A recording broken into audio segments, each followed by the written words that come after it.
Center's Millennium Series. Tonight, Ambassador Joseph will offer his thoughts on philanthropy and equity, the unfinished American agenda. Heroes are few and far between. Legends are rarer still. To be clear, heroes and legends are not simply mythical or mystical figments of our imagination. They can be and are ordinary people who exhibit extraordinary commitment in service to others. Even though these men and women were born human, they become supernatural. Not in a metaphysical sense, but in the sense that their actions live well beyond their naturally appointed time in this earthly realm. I realize that such language brings with it the risk of crossing the line into the equally undesirable areas of hyperbole or cliche. Thus, I do not use the terms hero and legend lightly. I believe sincerely that Ambassador Joseph's life and work merit such distinction. Indeed, his record brings to mind the great Latin phrase, res ipsa loquitur, which refers to a thing that speaks for itself. Mr. Joseph, who is an ordained minister, lets us know that we should not be merely humans being, but humans doing. Indeed, his life and work demonstrates that he takes seriously the words of the great theologian Howard Thurman, who said this, "Do not ask what the world needs. Ask what makes you come alive, for what the world needs is more people who have come alive." Looking briefly, and I do mean very briefly, at his incredible body of work, the word that keeps arising over and over in one's mind is service. He has served 4 consecutive U.S. presidents, most recently as ambassador to South Africa under President Clinton.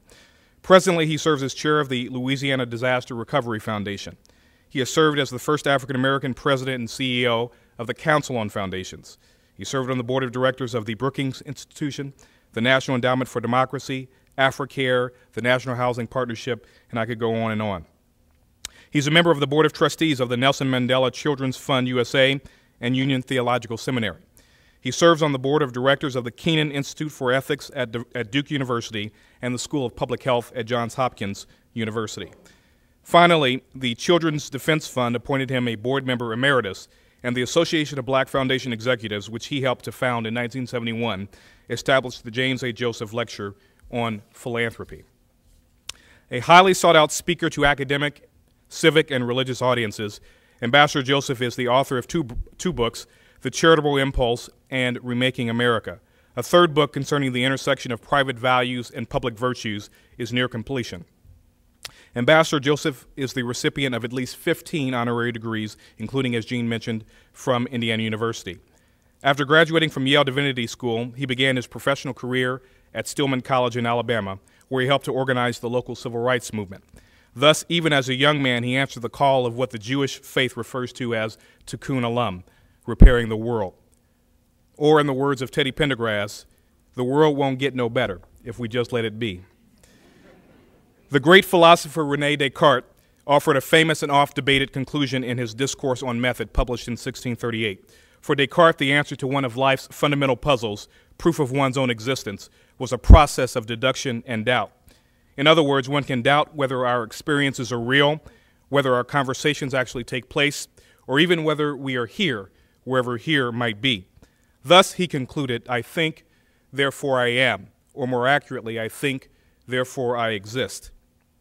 I would go somewhat beyond this notion of Cartesian doubt to assert that Mr. Joseph's life suggests that we are, therefore we must serve. Lastly, I would be remiss if I failed to mention that Mr. Joseph has strong ties to Indiana. He served in several capacities at the enterprise formerly known as Cummins Engine Company, including as vice president of the company and president of the then Cummins Engine Foundation. The corporation today is simply known as Cummins, Inc. As a young man who began working at Cummins some 10 years after Ambassador Joseph's final stint with the company, I will attest to the fact that his shadow lingers and that his light still shines brightly in Columbus. Please join me in welcoming the Reverend Ambassador James A. Joseph.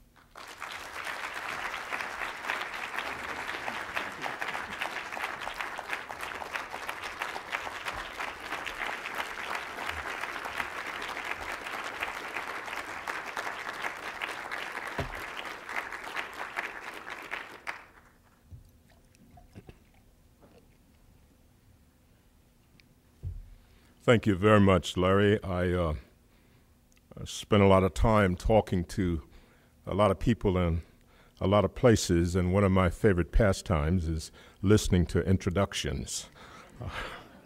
That was extraordinary. I sat there a while, and I was almost beginning to believe you.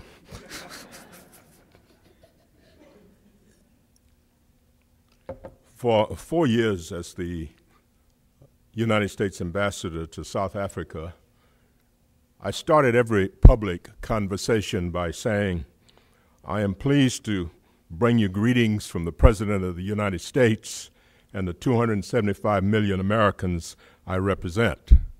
Tonight, I am pleased to bring you greetings from my wife and myself.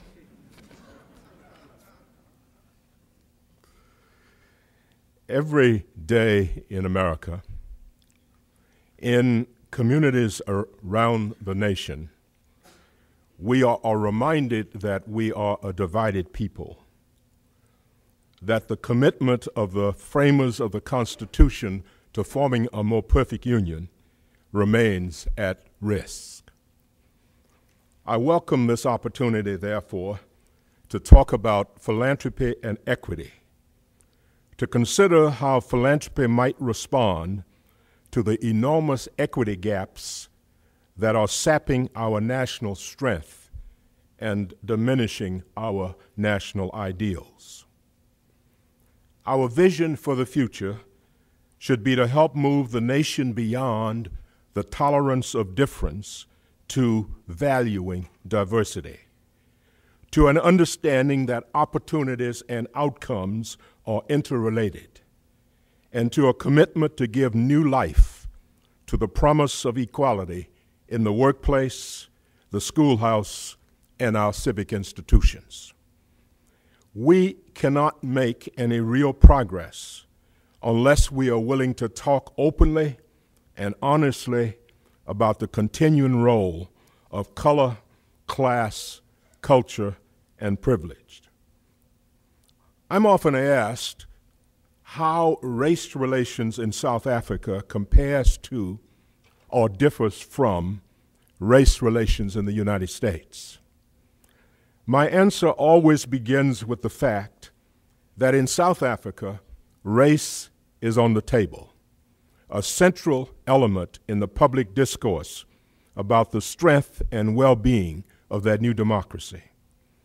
In the United States, it is under the table.